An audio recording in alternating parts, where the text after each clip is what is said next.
السلام علیکم ورحمۃ اللہ وبرکاتہ۔ الحمدللہ آج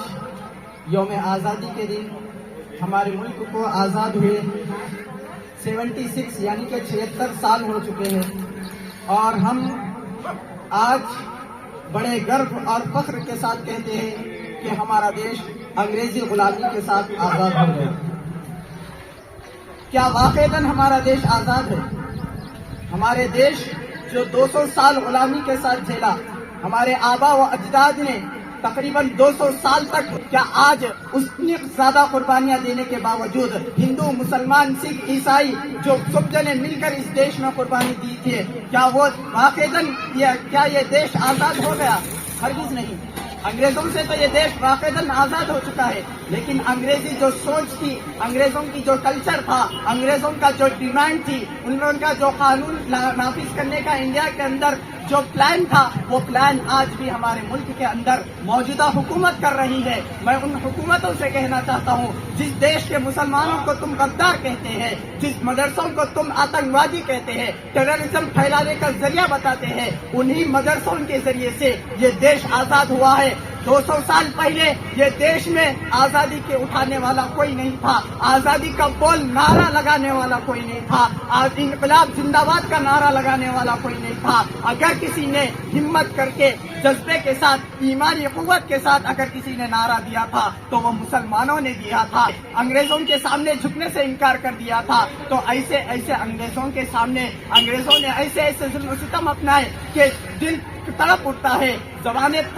طرف لرز جاتی ہے، کیونکہ بہادر شاہ ظفر جو کہ ایک بادشاہ تھا، جو اس نے جو ہے انگریزوں کے سامنے جھکنے سے انکار کر دیا، تو انگریزوں نے اسے لے کے جا کر جیل میں ڈال دیا، اور ایسے کالا پانی کے اندر ایسی سزا دی کہ وہ بیماری تک پہنچ گیا، کھانے کو کھانا نہیں دیا۔ جب اس نے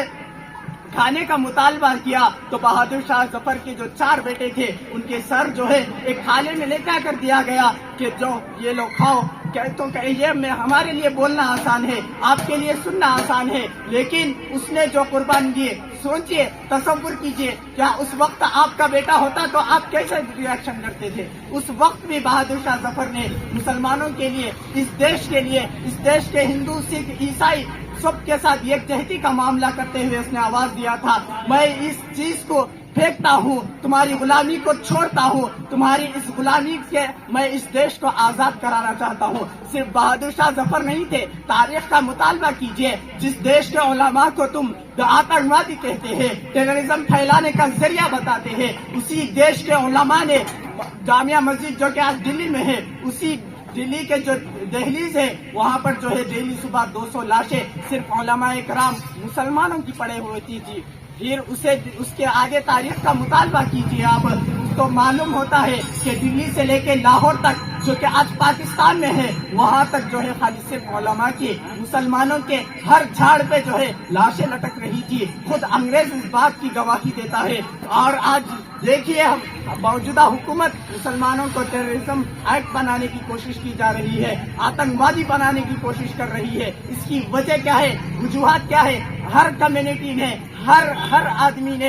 انگریزی غلامی کو ایکسپٹ کیا تھا، لیکن صرف جس نے انکار کیا تھا، RSS کے ایجنڈوں کو بھی ہر کمیونٹی نے ایکسپٹ کیا تھا، لیکن کسی نے ڈنڈے کی چوٹ پر اگر کسی نے اعلان کیا تو وہ صرف اور صرف مسلمان تھے۔ اس لیے آج بھی دیکھیے، نماز پڑھنا کرائم، اذان دینا کرائم، مدرسہ جانا کرائم، مدرسے میں پڑھانا کرائم، ہر چیز مسلمانوں کے لیے اس دیش میں کرائم بنتی جا رہی ہے۔ جس آزادی کو ہم فخر کے ساتھ، بلند کے ساتھ